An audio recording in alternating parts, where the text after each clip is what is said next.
Coming to health.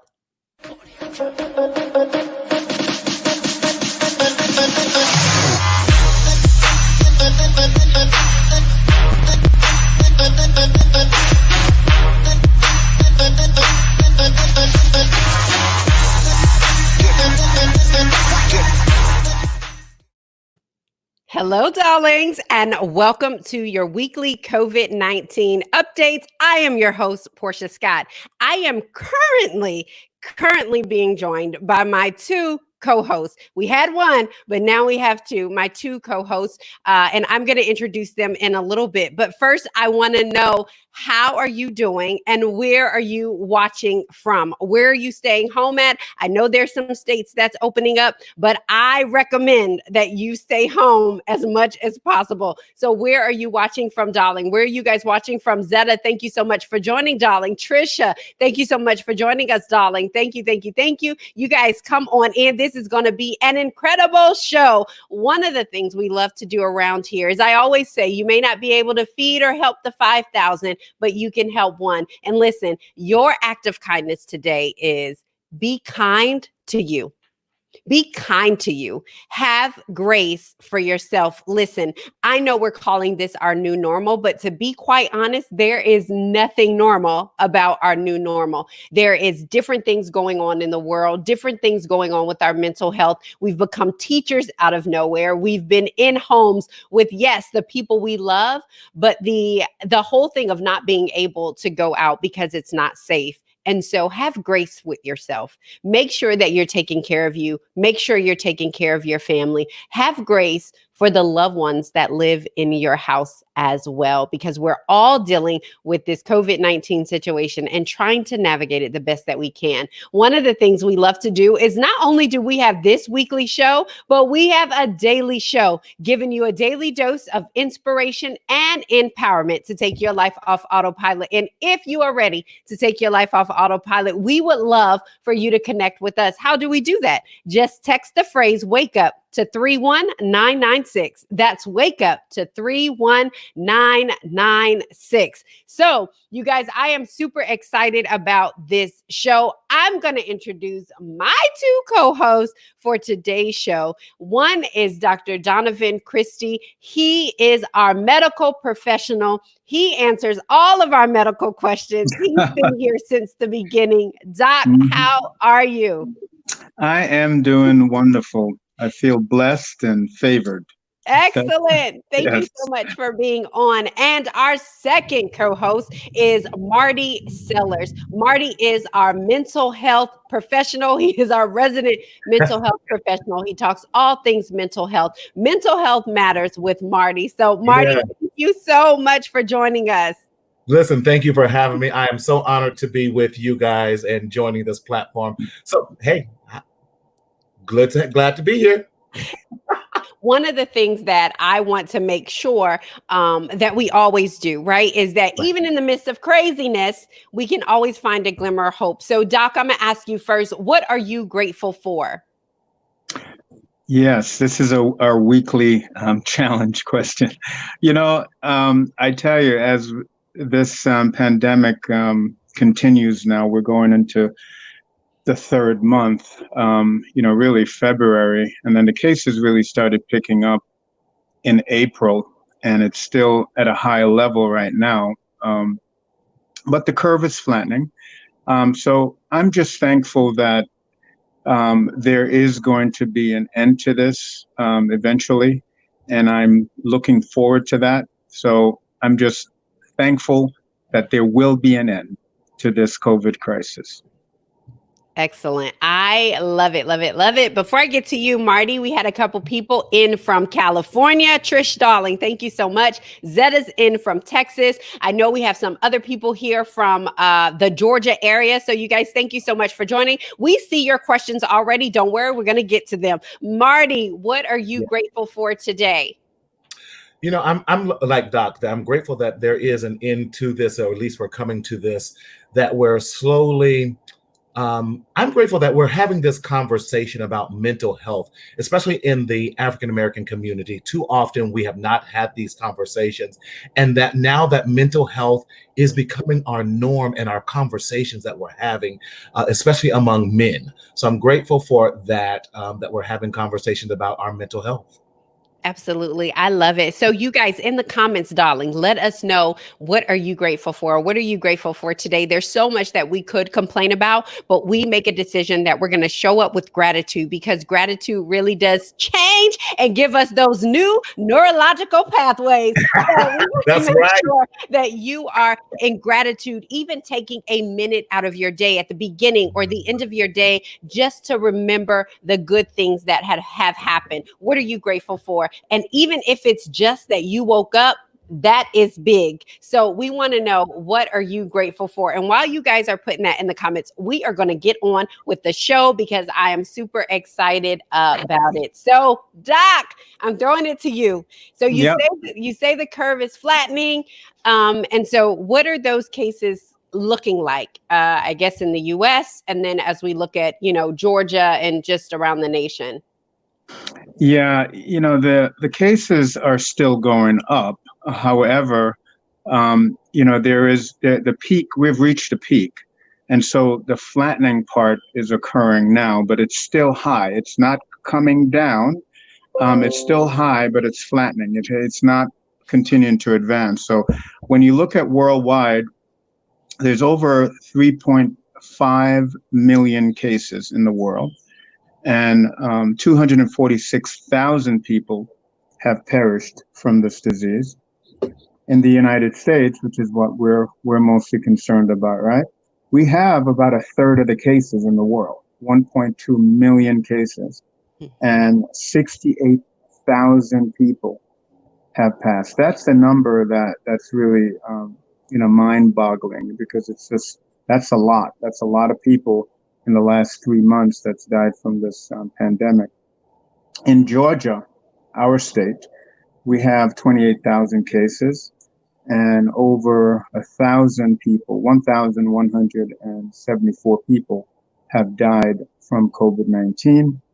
And let me just give you a little comparison. We all know that this pandemic, this virus, started in Wuhan, China. Yes. But China has only had 84,000 cases, 84,000 compared to us at 1.2 million cases. Wow. And, there's more Chinese people than there are Americans. Yeah. And then they've only had 4,643 deaths. So whatever they did worked to curtail it. And, here we are, we're still at our peak, with some evidence of those numbers coming on. But, because we're this economic powerhouse, you see all the pressures on the governors and, the businesses, the people who are picketing and urging, we got to open up, we have to open up. And, so what you're going to see happen, and we'll talk about this a little later, I'm sure, is that we will see a little blip. If not, I'm hoping for a little blip, not a big blip, Right. in terms of an increase or a surge. So it's, we're in for the long haul. Yeah. For sure. It's true. So I think I read like 31 states are opening up, and all of this is happening. We kind of seen it in Georgia. I still don't go out, but even just hearing and seeing on the news, I mean, people are out without masks. And so one of the things is, you kind of touched on it. So I think now is a great way to segue into that. Is, you say there's going to be a blip, and then we're also hearing that the numbers are supposed to go up in the fall and the winter. So will we even get a break? Because now we're, spring, but summer's around the corner. We're opening up states, so there's likely that we're going to see a little increase there, because people are still gathering. And so, do you see that is there going to be a break anytime soon, where we're, like you said, the curve is not just leveling off, but declining? Yeah, well, it's my opinion that I think in the next 4 weeks, by the end of May, you're going to have about 44 states that are going to be opening up. Now, I will tell you what they've been doing, though. They're doing it they're opening up strategically. Obviously, some states, which I found to be pretty funny, are not opening up barbers and salons and gyms. They're keeping those closed, whereas they're opening up things like, golfing courses and stuff like that. The ones that you have to be, the occupations that you have to work closely with people and breathing on them and then breathing on you, they're making sure that those don't open up right away. But versus here in Georgia, that's the first thing we opened. So I thought that was pretty funny that that he decided to Right. open those things up. But gyms, fitness centers, barbers, hair salons, massage therapists, those will open up in Georgia on April 24th. And April 27th, theaters were opened. And basically he lifted the shelter in place order on April 30th. However, for the medically frail, the elderly people, they're going to keep that shelter in place until June 12th. Okay. That's the number that they picked. But bars and nightclubs are still closed. So you need to know that in Georgia, they're still not open. And I know that I have several patients that own bars and nightclubs, and they're really hurting Right. financially. Yeah. Yeah. But every state is different. Every state Yeah. is different. For instance, I mean, California, they're not opening up. What they're doing right now is for critical surgery, heart Mhm. surgery and stuff. They're going to start doing some of those, but they're still not opening up for elective procedures. Right. In Colorado, May 27th is when they're going to have a full opening. For non-essential workers, they'll be able to work. And then in New York, New York is obviously, that's the hot spot. They're looking at May 15th for opening up some things. But before they do that, they have to ramp up testing. You need to know your status. We talked about We this talked last about week. that. Yeah. Yeah, and then contact tracing. If somebody is positive, who has that person been in contact with? Yeah. Check those people out. Mhm. And then if you identify a positive, those patients need to be isolated. And it's not enough for isolation for 2 weeks, because what we're finding with our positive patients, they'll come back in 2 weeks and we'll test them again and they're still positive. Wow. So Oof. it's more of a 4-week thing where they should really not be around people. A time frame that's safer. Mhm. And then you'll see where the antibody production will go up, and then the viral load, the RNA viral antigen will go away. And then you know that they're immune to the disease, at Yeah. least that particular strain. So I know that because we have a question, I want to ask this, is that, the military has actually not been shut down, but they've been pretty much working from home. They haven't had a lot of events. No physical training has happened, but I think they're starting to, ease up on that and come back. And so they do a lot of stuff in formation, right? Very, very close to each Mhm. other, or training. Like, what are some of the, I guess that's what they ask, and what recommendations for like these training events to still keep them healthy? Yeah, this is what I tell people. I think that if you know your status and the people who you're working around, if their status is known, there's no harm with us mingling if you don't have the disease and the other person doesn't have the disease.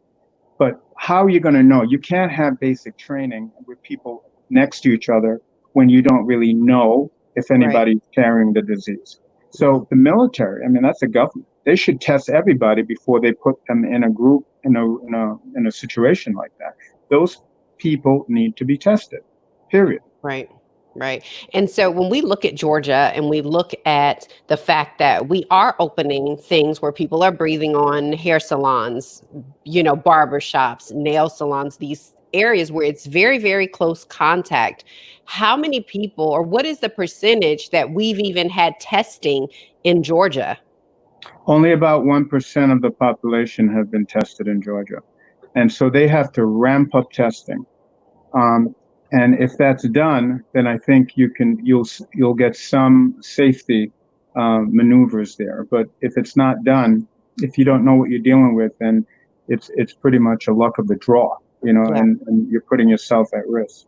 Yeah. So Now, essentially, what I would recommend for businesses, let's say I have a gym, yeah. and they want to come in to work out, or I have my trainers.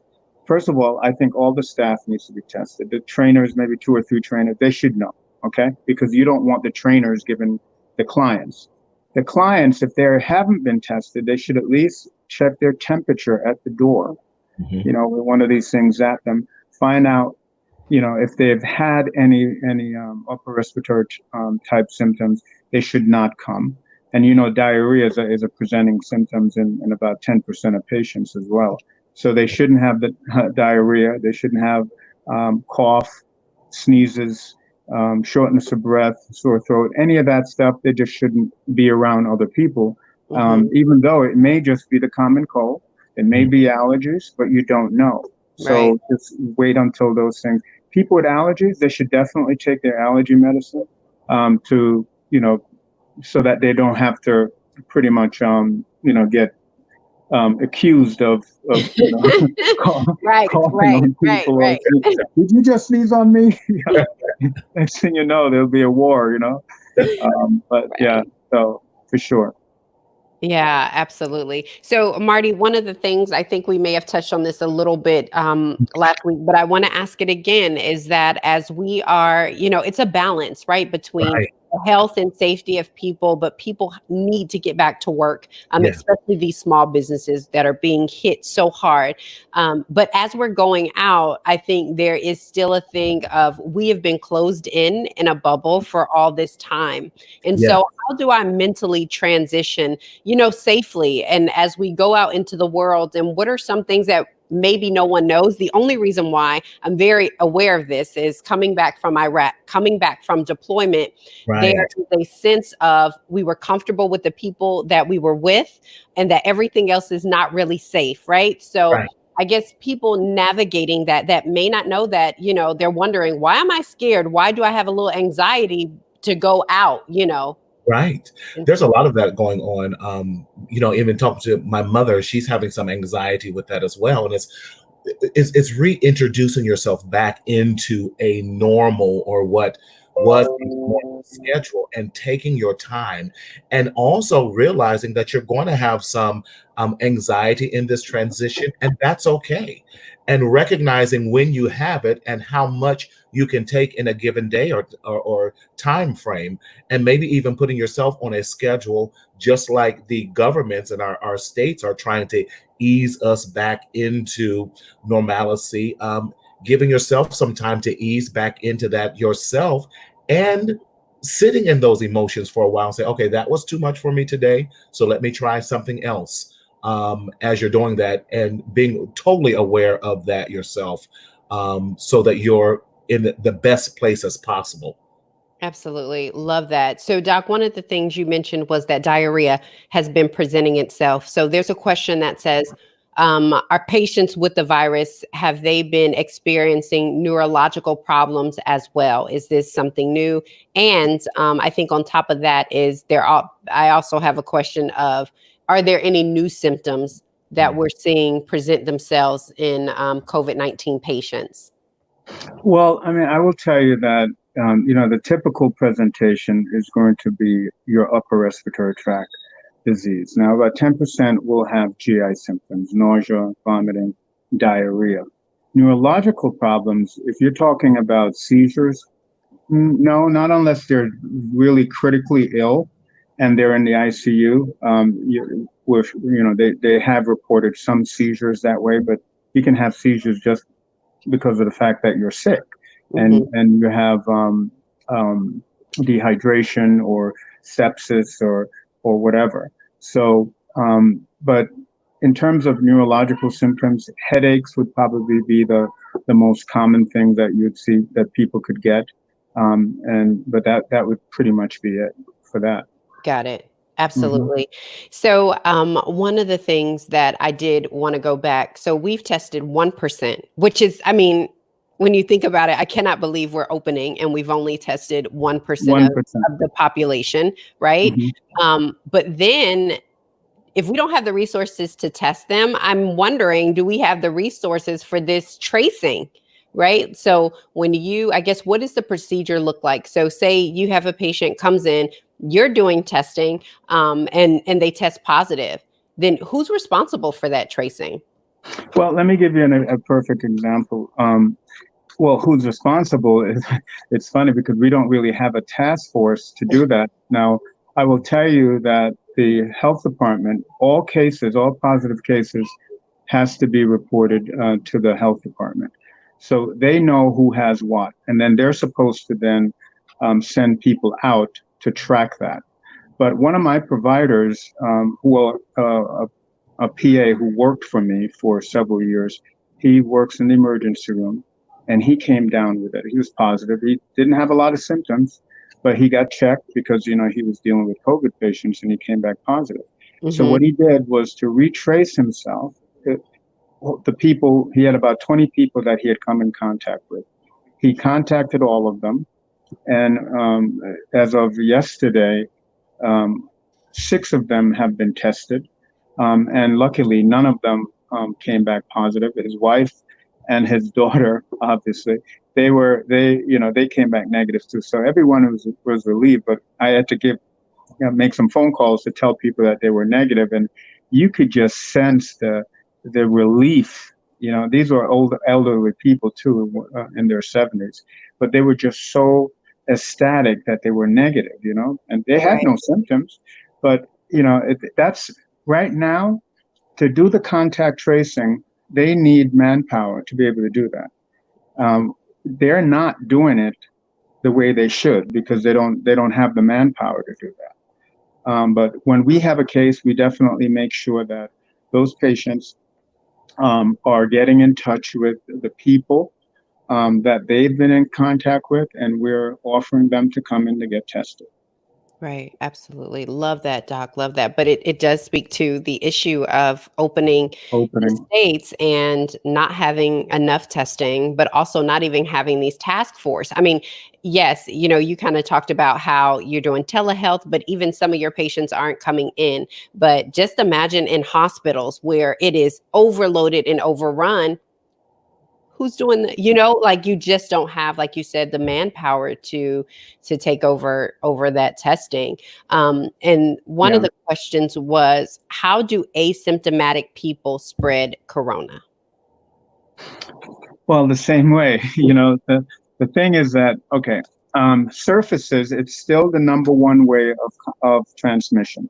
Okay. If somebody coughs or sneezes and the viral particle touches on a desk or a doorknob, people are always touching their face. That's the way it's going to be transmitted anyway. You're shedding the virus. You may not be symptomatic in terms of having, really, it's in your lungs and you're short of breath. You may just have a sore throat. You may just have a headache.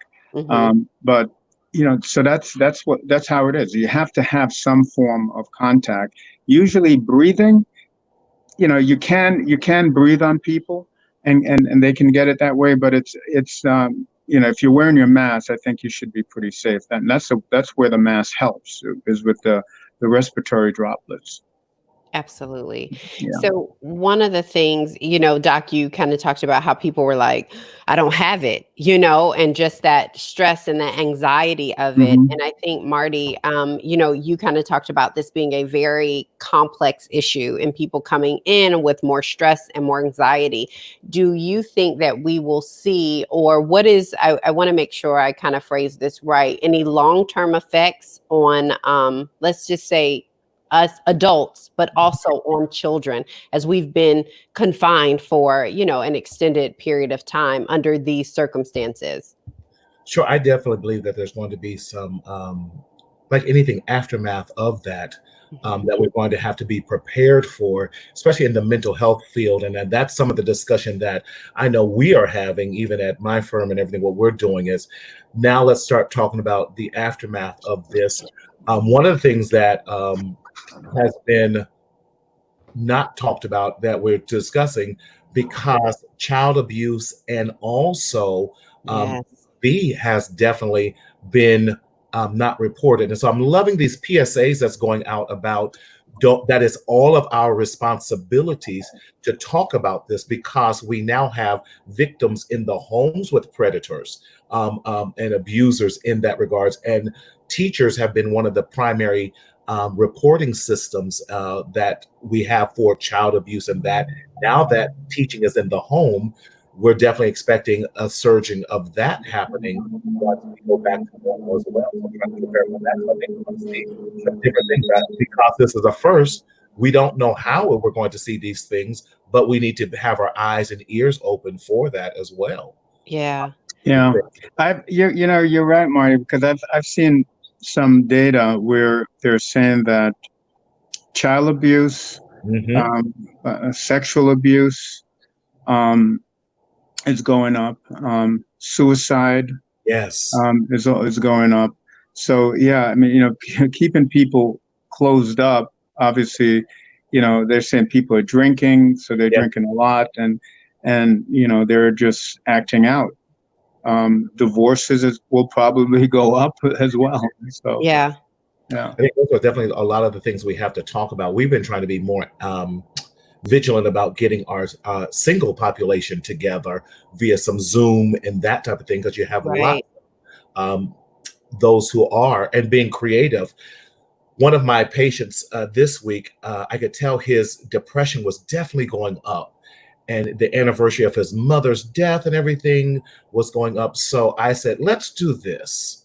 Let's go to a park, and we're going to distance ourselves physically, but just him seeing me, and we were about 10 feet apart, and just kind of, it was a little loud. We were kind of talking, but even though it was not, we didn't go to a lot of deep things. I saw his depression levels go down and his anxiety go down, because at least there was a familiar face. Yeah. Because he was responsible. He was his mother's caretaker. Mm-hmm. And so being there now, everything was reminding him of his mother with that. So now so we've kind of said, okay, in the back of our building, we have this little private park. So we're able to kind of be at a good distance from each other. But just 15 minutes, that right there, we were wearing our masks and everything, made all the difference in the world. Now we're both sweating like crazy because we're having 80-degree days out here in California. I know, a heat wave. Right. But for me, that was worth it to keep the distance, physical distance, because I don't like the term social distance anymore, because it also plays with our psyche.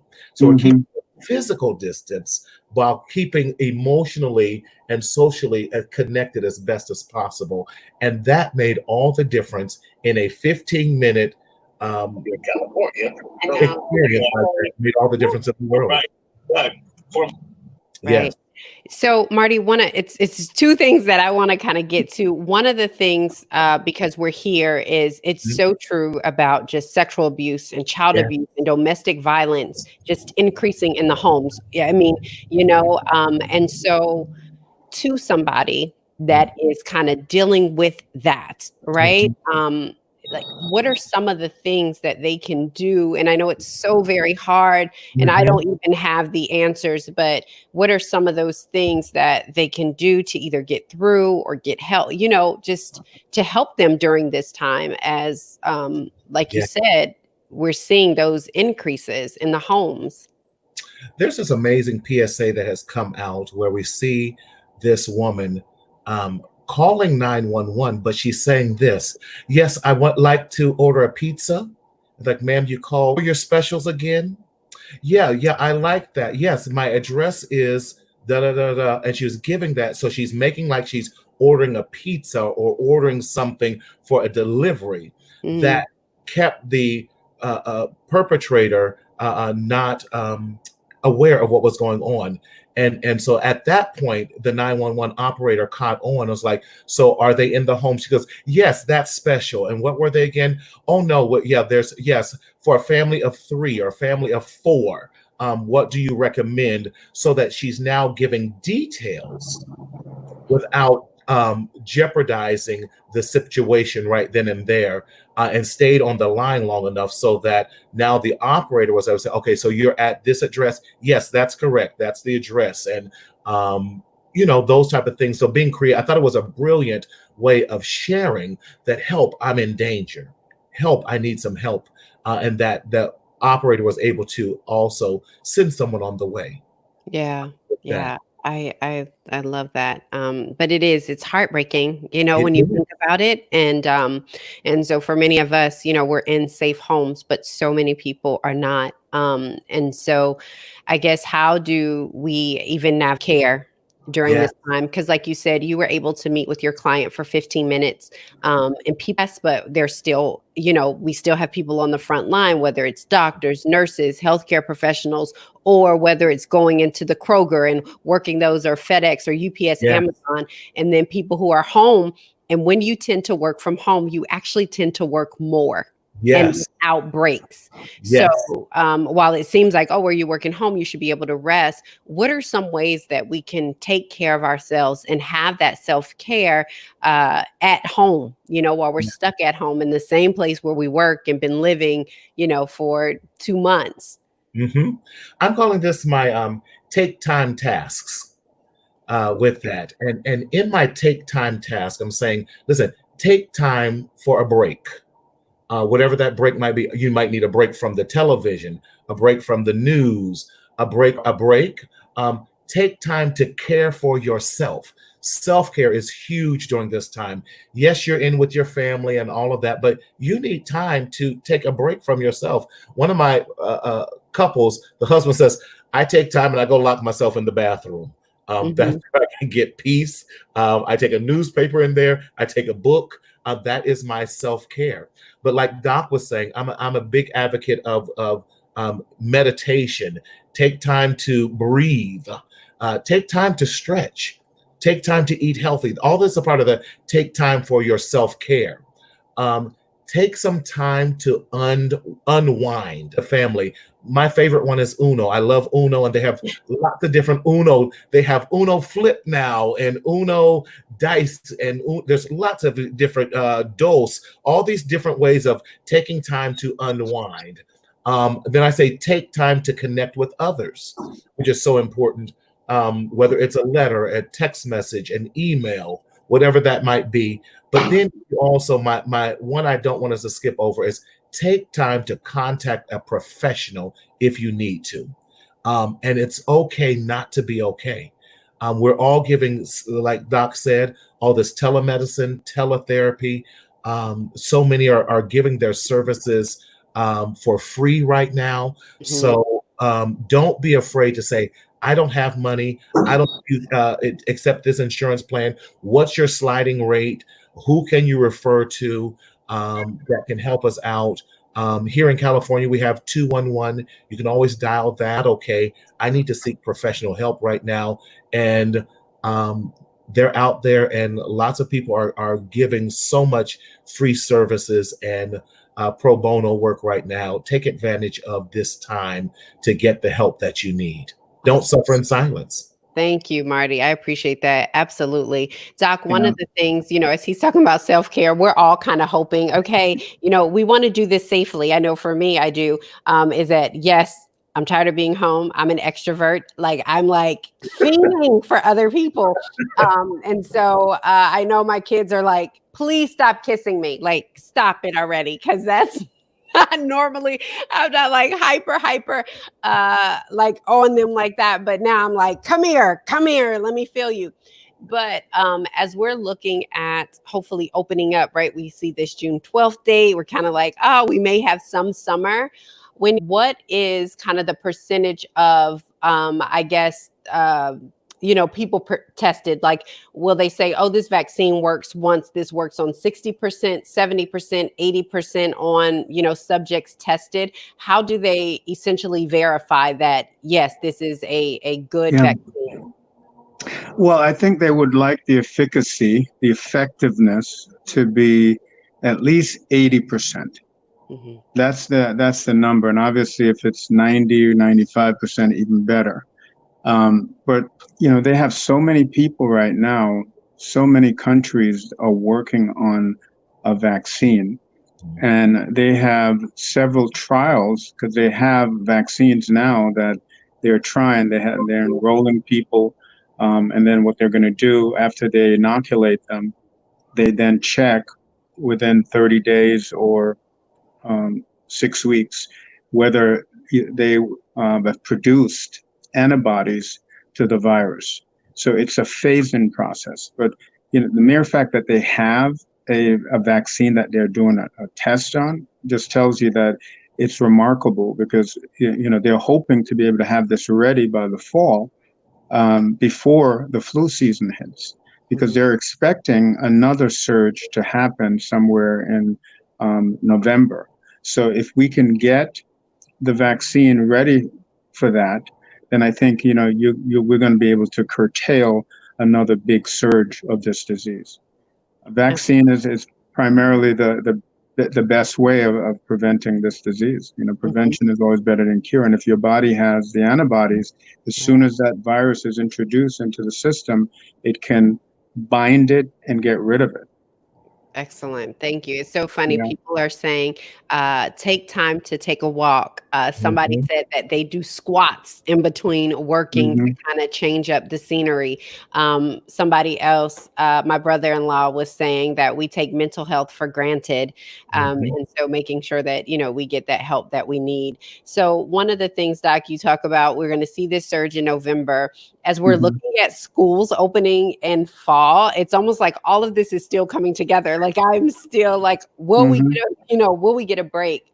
Do you think that we'll open schools? I mean, and I know it's all opinion, right? Because the science may not back it, but I think school will be open back in August. I think August for the South, obviously, and then in the North, they usually open school in September. I think it will be open. It's even without the vaccine. I think it'll still be open. So as long as we get the vaccine by the fall, I think we should be okay. okay, If we don't, then we're going to have to deal with another big surge of deaths, and it's unfortunate, but that's what you have to do, you know. yeah, And the whole thing is, if you've had this disease, they're thinking that the antibodies that you form are going to be protective for at least 6 months.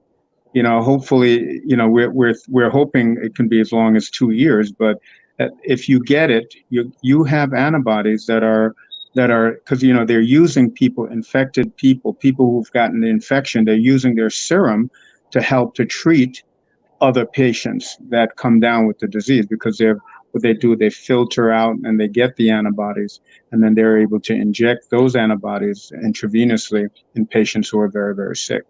But there's also a drug, an antiviral drug that's showing quite a bit of promise. You mhm, know, and the urge to get these things to market is so strong. But there is a new drug, and it's called remdesivir. It's in trial phases now, and they've had it in the University of Chicago, where 113 very ill people with COVID, ICU people, were giving the disease. We're giving the remdesivir, and what they found is that only two people, if they're in ICU and on a ventilator, chances of them dying is very high. But only two people died who received the drug. The rest of them were walked out. Within 24 hours, the fever was gone after the first injection. And it's a 5-day infusion. Every day they get an injection infused. So that drug is showing some promise for the very sick people, and it's an injectable drug. So it's what we're looking at now is obviously reducing the death rate, but right. I think eventually we're all going to have it. Just like most of us now, we've all had the common cold, and we've had other disease that we now have immunity to. So that's what's going to happen. We're going to get herd immunity, which is when the masses are immune from a particular disease. Okay. And when you say like herd immunity, meaning that we'll all have had are you saying we'll have had it in some form, right? Kind Well, of like how we have either the through a flu. vaccine, where you now Right. have the antibodies from that, or you've actually had a subclinical case, or you could have had a severe case, but we've treated it and you've gotten better. Okay. What is subclinical? Subclinical is where you don't have symptoms. Okay. Okay. Subclinical, yeah, it's asymptomatic. You can call it that. Yeah. Okay. I'm trying to understand because if we all got to No, I get it, know, I I want know, to I know know. both. Yeah. Speak But English, doctor. yeah. So I think one of the things with, we're hearing people who are asymptomatic. So I know they usually have no symptoms at all, or very little. So this poses the question, say for instance, I don't have allergies, but I'm, sluggish a little bit. Maybe I had like a little cough. Um, would you say, well, go get tested because you actually may be asymptomatic and have these antibodies? Definitely. I think, personally, I think everyone should be tested, whether you have symptoms or not, because I think you need to know where you are. And if you're going to go out, let's say you're going to get a massage because massage is now open. You want to know if your massage therapist is negative, right? Or if the massage therapist is immune, and you want to make sure that you're immune. So any symptoms that are related to upper respiratory tract is enough reason to get tested. Okay. And so could I go and say, to a testing center or to my doctor and say, hey, I think, I'm having a little bit of symptoms. It's not anything, but I'm concerned. Can I get tested? Because I know at the beginning they were like, no, unless you kind of have these full blown out symptoms. And so I think, making sure that we're clear on like getting. Yeah. After the first maybe week, we were having a hard time getting the kits, but that's been in the past. We have ample kits. We get them from LabCorp. We also get them from a company called Capstone, and they keep us supplied, and so we always have kits for the RNA. And then we went out. I think I mentioned this last week. We also have the rapid antibody test, and that's been a great thing because when people come in and they're asymptomatic, that's the test that you want. You want to know, do you have antibodies to it? Because knowing that you have antibodies give you a real sense of comfort that you are protected, you're immune. So that test should be done. And I also recommend that if you've had the disease, a lot of these people coming back now and they're getting tested, that they should not only get the antigen test, they should get the antibody test. You want to know both. You want to know, did you clear the virus out of your system and you're not contagious? And you want to know if you're now immune to it. And that's why you need to have both of the tests done if you've had the disease. Okay. And then does insurance pay for that, or is that? Insurance pays for the viral test. And insurance now, there's a new program that was just released last Monday for doctors to sign up for people who are uninsured, people who don't have any insurance. You can test them and the government will pay you for that. Medicare will pay you for them if they're uninsured. And if they have insurance, there's no insurance on earth that's going to decline paying for the test. Okay. So, okay, I think I know this answer. I'm not a doctor, but let's put on my doctor cape. If I have a known pre-existing condition, lupus specifically, should I be tested although I have no symptoms? Yes. Should be tested, sir. Yes. I mean, I think, if you now, I would weigh that based on your exposure. If you've been in lockdown for the last 8 weeks and you haven't seen anybody except your wife and your daughter.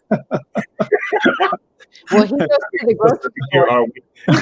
Yeah, but if you've gone out and interacted with other people, and those people didn't have masks on, and there's a potential risk, yes, I would get tested. It's always better to know than not to know. And so, Doc, we're hearing these small spots of children. Should children get tested? So say we all come into and want to get tested. Should the kids get tested as well? Yeah, I think I told you, remember a couple of weeks ago, I told my son, gladly, I'm so happy that they came down. They left right before New York City, right before that peak. So they've been with us now for 30 days. And they have an 18-month-old and they have a 3-month-old. We tested all of them. Okay. Babies and everything. Did you swab? So the nasal swab, yeah. And luckily, all of them were negative. But, they all got tested. Yeah. They're human beings. They should be tested too. So I don't think. So somebody said do up the nose. No. The antibody test is a blood test. You can't check antibodies with a swab, right? Your serum, the antibodies are going to be floating in your blood. So you have to pull blood, spin it down, or just use whole blood and test for the particular antibody. So yeah, the swab test is an antigen test. Typically, the RNA of the virus is what's being tested, and the antibody test is a blood test. Absolutely. So one other thing is once a vaccine is discovered, and this is, probably opinion or some stuff that you've seen, is will developing countries suffer because they don't have the funds to provide for their citizens? So just thinking in some of these developing countries where social distancing is easier for us to do in a developed country than an underdeveloped country. But just thinking, will they continue to suffer even though a vaccine is there? Well, luckily, let me just tell you that in Africa, for instance, the numbers are not high in Africa. I went over the total numbers worldwide, and a third of the cases are in the United States, and then Europe was hardly hit, and so the developed countries are the ones with the highest incidence because of travel. People are traveling and mingling. So you're going to have a higher rates there. Now, we will probably be the first ones to develop the vaccine, and we will probably be able to administer it to most of our citizens. And Africa will probably lag behind, but because they don't have a lot of cases now, and I know that they're aggressively identifying people and keeping them, they're on lockdown over there too. So they're keeping those people away. And that's the only way to really curtail the spike, is to keep them in isolation for the time being. Absolutely. So one of the things that I do want to talk a little bit about is just because we have talked about the deaths, right? And that's just the reality of what this has been. And so, Marty, many people have had to, have lost loved ones and friends, but they haven't been able to put that, what we like to say, closure, but just have that last talk, that last goodbye. How do they tell the little one I said hello? Just kind of interrupting. It's okay. It happens. We have kids. Go see uncle. Okay. Okay. That's so cute. And so, how do those people process the death of a loved one, of a friend, that they were not able to say, they weren't even able to be in the hospital or around, or even say that goodbye? Because many funeral homes, initially they were saying 10, some people are saying nothing at all. So just how do they process and navigate that? That's interesting, because even if you go to the hospitals now, for sickness or anything, you can't go in there. So a lot of them are even having coping skills and coping challenges with that as well. So it really is about finding ways of bringing about as best closure as you can. So even with that, I know, huh? Even with that, it's about maybe writing a letter or sending off some balloons, or that. Some funeral homes are even doing this. They're having drive-by situations where you are being able to have drive-by not repasses and those type of things that they're able to do. So finding out those type of things, maybe doing a Zoom call together as a family where you can share different memories and those type of things that you can with families as well has always been a great thing. So finding different ways to do bring closure about, to share your feelings, writing it down, all of those things are very, very helpful. Right. Absolutely. I thank you Yeah. for that because And it's sad because when you have a contagious disease like this, um, you have, I could tell you, even the healthcare Yeah. professionals, when you go to the hospital and say you're in isolation and you're Right. in a room, people are going to come in there to do your care, but they're not going to hang out in the room. They're just going to come in. Okay, you need an IV, we'll give you that. You need more oxygen, we give you that. You need your medicine, they give you that, and then they leave. No, nobody's there. So these people are sick and they're alone. And then if they should pass, then no families can come up because they can't visit someone that has a positive test. You can't get past the hospital security system to get up Right. there. Despite who it is, it could be your kid, your wife, your husband. It doesn't matter. And so when they do pass, then it's the same thing all over again. They pretty much put them in their body bags, and then the funeral home picks them up, and then get them processed. And the funerals are usually limited to no more than 10 people. So yeah, it's a tough situation when you have a contagious disease yeah. that like that, and it certainly will produce a lot of anxiety and depression amongst the people who are remaining.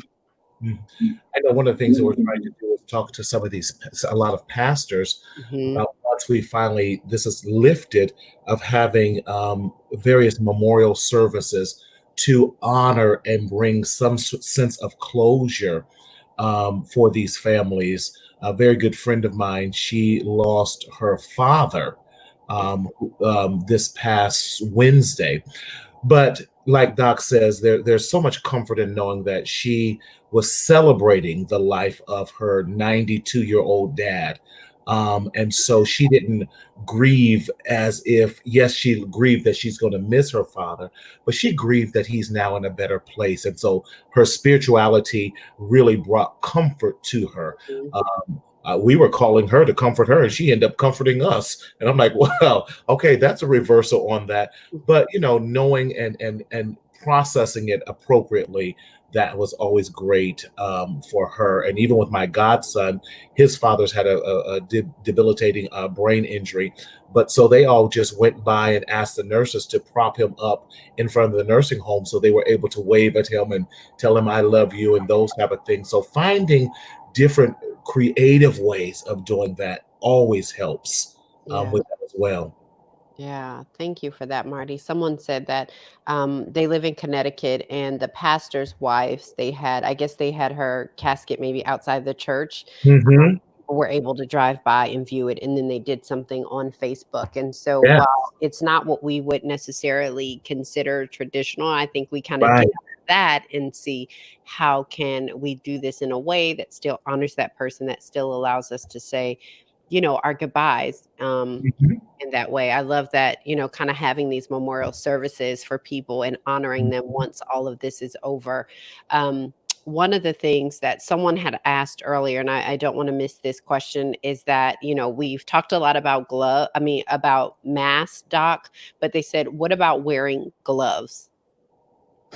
Okay.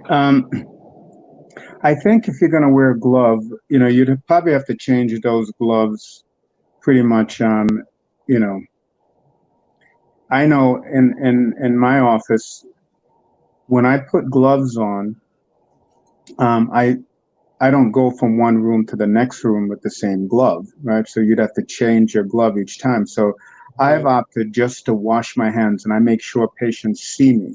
As soon as I walk in, I greet them. I say, hello, how you doing today? And I walk over to the sink, put soap on my hands, rub it for the 10 seconds, wash it.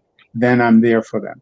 if you wash your hands with soap and water, you're pretty much getting rid of any germs that you have on it, including the virus. We wipe down all our surfaces with Clorox or some other type of disinfectant between patients. So, if you're just going out and if you're going about to shop, gloves are not a bad idea, because you don't know if any packaging may have stuff on it, or the cart, even though they're wiping down the carts now, you can wear a glove and it wouldn't be an issue. But if you wash your hands and don't touch those surfaces and touch your face or your eyes, because you can get the virus through your eyes or your nose or your mouth. If you don't do that, you should be fine just by washing your hands. But if you're going to touch yourself, then you should. Absolutely. So I know we're winding up. I know you guys have been asking your questions. If you have any questions, make sure you put them in the comments. One of the things, Doc, is we're entering into the summer and the mosquitoes are out, the bugs are out. So the question is there a chance that the virus can be transmitted through mosquitoes? No, that's not the way it's transmitted. This obviously things like malaria, and babebiosis and all these other and tick-borne diseases, Lyme disease and so on, but not the virus, So we don't have to worry about that. The science doesn't work that way, right? No, it doesn't. We are grateful for that. We are grateful for that. So we can hang out at our fire pits and not worry about that. Juanita says, thank you so much for that information on the gloves. Definitely, I have, Doc, you'll be happy to know that I did go out and I've eaten out, not eaten, but like ordered out at like DoorDash. And, I'm, because, at first I was like, no, I'm not eating anything. But but when I take the packages, I have my gloves, I have everything together. How long does the virus stay in the air? 3 hours is what some reports say. It can stay in the air for up to 3 hours. But, I think that if you're outside, because of the wind currents, things are moving quite frequently. So I wouldn't worry about it that way. If you're in a closed circuit, if you're in a closed, like indoor, then yeah, you probably have to worry about that. That's why you want to wear your mask. And you were going to be wearing masks for a couple of months, but at least until the end of June. Okay. So still, when you're out wearing masks, we are still wearing masks, people. Yeah. If you have to go out. But if you're outside, because, we're avid bikers. So, we go out and when we're on our bike, there's first of all, there's not that many people on the trail right now, but because we're moving and the breeze is blowing and, so we're not really exposing ourselves to that. And let me just say one thing to add to Marty about what to do. If there's a pill that we can take that would reduce our anxiety and depression, help us to lose weight, help our blood sugar, our blood cholesterol, and help us to sleep better, make us more fit, that's exercise. And exercise is very, very good. Yeah. So I think everyone should get some exercise, at least 30 minutes a day.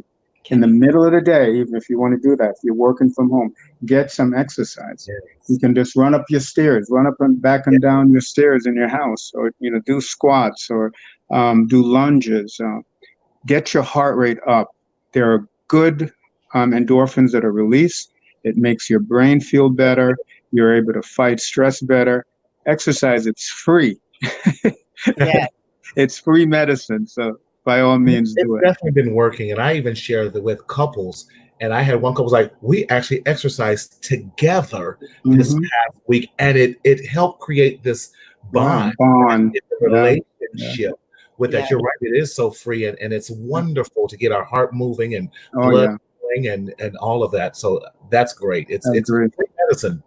Yes, it is. It is actually. I completely agree. So, Marty, May is Mental Health Awareness Month. Yes, it and I think that, for me, I've always been one that I've always believed in like counselors. I believed in prayer, but I also believe that God also puts people on earth, and that is what they do to help us. The same as Doc. I pray for health, but I believe that God has anointed men and women and put people here to help us in the medical professional with the science. And so I think one of the things that I want to make sure is, we're in this, we're all going through. And so oftentimes we see people that are in trouble or in danger. And so as we're really making sure this month is putting a spotlight on mental health awareness and taking away the stigma. Yeah. If you need that help, how do I approach someone, or do I approach it if I see someone struggling or needing that help? What are some things that I can do that doesn't necessarily offend, right? That's a big thing, is we don't want to offend those people, but that they may need some additional help. Yeah, one of my mantras I like saying is stop suffering in silence. And we have to, like you said, stop the stigma. I always say, speak up, speak out, and live. Speak up, meaning listen, ask those questions. How are you? How are you doing? What's been going on? What's changing? Look for different patterns that might change in your life or your loved one's life. Those are clear signs that there could be some mental health challenges, or they might be going through mental health. Listen, at some point in time, we all go through mental health issues and challenges. We all experience depression. We all experience anxiety. There's nothing wrong. There's some anxiety that's meant and that's good for us. But we have to say, when it's prolonged, when it's past the norm, that's when we got to say, hey, there could be something wrong. And that's when I need to, like I said, speak up. And that's when we need to speak out and ask questions. Listen, talk to someone. Hey, have you noticed my mood changing something differently? Or hey, I'm noticing something different about you. Is everything all right? We have to stop being afraid to ask those basic daily questions and doing some basic observation of loved ones when something is different. I had the conversation with my son just the other day. Say, hey, I've noticed something different about you. What's going on? Talk to me. Let's talk. What's happening? Grab a slice of pizza and let's talk this over. And just having those basic conversations. And if in doubt, again, like I said earlier, ask for help. Seek professional help. Call. You can go on lots of websites. Seeking a therapist. What do I have? We Google everything else. We YouTube everything else. Let's Google a therapist. Let's Google Dr. Christie. Let's Google something. Google help. I need help. Absolutely. Absolutely. I love it. You guys, this has been an amazing time. Doc, is there any last things or any last thing you want to say before we wrap it all up? Well, no, I mean, I think we're over the hour now. I would just advise people to continue to be safe, wear your mask when you're going outside, and make sure you disinfect the surfaces that you're touching, and get your exercise on, and do it as a daily medicine. It really works. It strengthens your immune system too. I forgot to even say that, but those are all the things. Prevention is better than cure.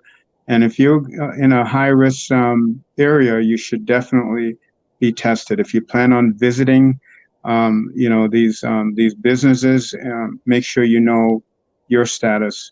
And if they're not checking your temperature, then be very leery. Absolutely. So you guys, thank you so much for joining. Everyone, thank you so much for tuning in. Thank you for your comments and your questions. We are here every single week providing this weekly COVID-19 update. So this is what I want to challenge you to do. Share this message with your friends, with your family. We are here every single Sunday. So next Sunday, we will be back here at 7 p.m. Eastern Daylight Time with Dr. Christie and with Marty. And so giving you those updates. So Marty, thank you so much for joining. How can we stay in touch with you? Yes, again, you can stay in touch with me, Mental Health Matters with Marty on Facebook or www.marcelconsulting. And we love to direct you to the right things. And I'm just grateful to be here. Excellent. Thank you so much, Marty. So we will see you next Sunday. Thank you. Doc, thank you so much as usual. How can we stay in touch with you? I'll be calling you this week because Yeah, you need to know your status.